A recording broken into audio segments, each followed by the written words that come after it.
Okay, here's warm up 4.9. All right, so we've got this function, and here is the graph of it.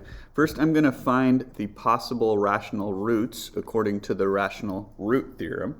So to find that, I'm going to look at the factors of the constant, which is 10, and I'm going to call that p, over the factors of the leading coefficient, which is 1, and I'll call this q. So it's the factors of p over the factors of q.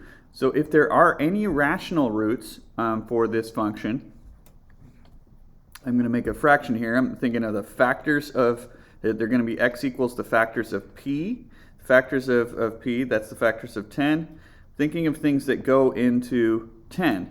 And at 1, 2, 5, and 10 all go into 10, but I need the positive and negative versions of all of those. That's supposed to be a 10 there. Okay. And then the factors of 1 are just 1 and negative 1. So really 1, 2, 5, or 10, positive or negative, those would be the possible rational roots. Because if you're dividing by 1 or negative 1, you still have integers there. Okay? So now looking at the graph, I'm thinking, well, it looks like there's 3 places here where this equation crosses the x-axis, and those would be the zeros. So I've got these 3 possible zeros, and I'm thinking, well, do any of these fit in that list? This is a little to the left of negative 2. It's going to be negative 2 point something. This one's a little to the right, but that one appears to be right at 2. So I'm going to guess that 2 is a rational root, okay? Because the next problem I'm asked to factor this, and this one's really not factorable just from the start. You have to use the rational root theorem to get started on it. You could try to split this up into 2 groups to do factoring by grouping, but it's going to be a dead end. Once you could factor out x out of the first group and 5 out of the second group, but you won't have the matching pieces, and you won't be able to factor it like that. But now that we know that I have a guess that 2 is a rational root, what I'm going to do is try to verify that. I'm going to try to factor out x minus 2 out of the original function. I'm going to use synthetic division here. So I'm not missing any terms. I have x to the third, x squared, x, and a constant. So I'm just taking the numbers there. Okay, I'm going to pull down the 1. Then every time I get something down here, I'll multiply by 2. 1 times 2 is 2. I'll add those together for 0. And then 0 times 2 is 0. Negative 5 plus 0 is negative 5. And negative 5 times 2 is negative 10. And since I got a 0 remainder there, that means that this is a factor. That 2 is a factor. So this is a rational root. So what we just did there, we factored out, if you take the original function, we factored out x minus 2, because if y were equal to 0, that 0 product property would tell me x equals 2. And then the bottom row here is what I have left. So this represents x squared plus 0x minus 5. So x squared minus 5, in other words. Okay, so now I've partially factored this by taking out that rational root. Now I'm looking at what is remaining here, and I can't factor this any further, but if there's a difference of squares or something like that, you could, but this is completely factored. Okay, so now then finding the zeros, I'm plugging 0 in for f of x, and I'm using the factored version that I got from the last problem. And so I already knew that when I set this equal to 0, x equals 2. But there are 3 zeros here, right? That's the one I already knew about, but I've got these other ones which look like they're going to be decimals. They're going to be irrational roots, and they're going to come from this other factor, because I can still say, well, what if x squared minus 5 equals 0? And I can solve this for x.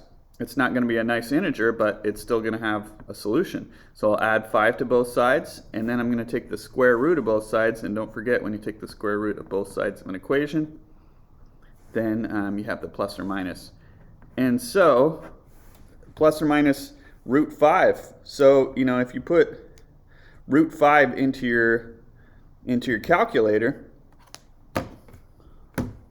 square root of 5 is about 2.24. So that makes sense. This is about negative 2.24 and positive 2.24. So there are my other zeros. And also this is a third degree function, so I know it's going to have 3 total zeros, right? Only one of them is a rational root, but the other, there still are 3 of them.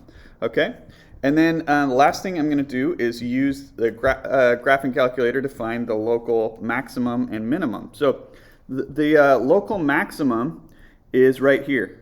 This is going to be my local max, and my local minimum is going to be the like vertex, the lowest point on that dip right there. Okay, so it's only the local max, because there are other points up here that are higher than that, but that's what those are. So first thing I'm going to do is graph this. So I'll hit y equals. I've already got something in there, so I'll clear it out. So let's see, I'll put in x to the third minus 2x squared minus 5x. You could do this with Desmos if you didn't have a graphing calculator. Okay, got that in there, and using the y equals button, then I'll hit graph. Okay, and I'm going to find the maximum up there. So what I want to do is change, I want to be able to see the top of that maximum on my screen. So I'm going to zoom out a little bit. You could, and see if I can see the top of there I can see it. It's a little small, but that'll work. Okay, so what I'm going to do now is go to the calc menu, which is right above trace. I'm going to hit second trace, and I'm going to find a maximum first because I'm looking for this bit. So I hit maximum there, and it says it's going to ask me some questions on the bottom of the screen, because sometimes there are multiple local maximums on the screen, and it wants to know which one you're talking about. So it says left bound question mark. So I just move my cursor using these arrow keys somewhere to the left of that maximum I'm looking for, and I hit enter. And now the question changes to right bound. So I just moved the cursor to the right of that maximum I'm looking for, hit enter again, and then it says guess, and then I just move my cursor somewhere close and hit enter. And then at the bottom of the screen, now it has these coordinates, and that's probably hard to see, but my local maximum is about negative 0.79 for the x and about 12.21 for the y. Okay, and now I'm going to repeat that process for the minimum, just using the minimum instead. Maybe I'll go back to my standard zoom so we can see this a little better, because that yeah, I can still see that minimum there. So I'm going to hit go to the second trace to get to the calc menu. This time I will go to minimum, and I'm going to do left bound, right bound again. So left bound, I'm just choosing a point to the left of that minimum, and then right bound, choosing a point to the right and hitting enter. And then my guess, I just move it close.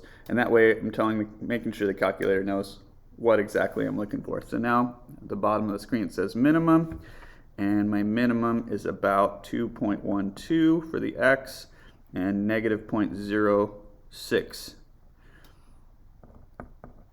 for the y. Okay, and there we go. That's the end of the warm-up, and I'll see you next time.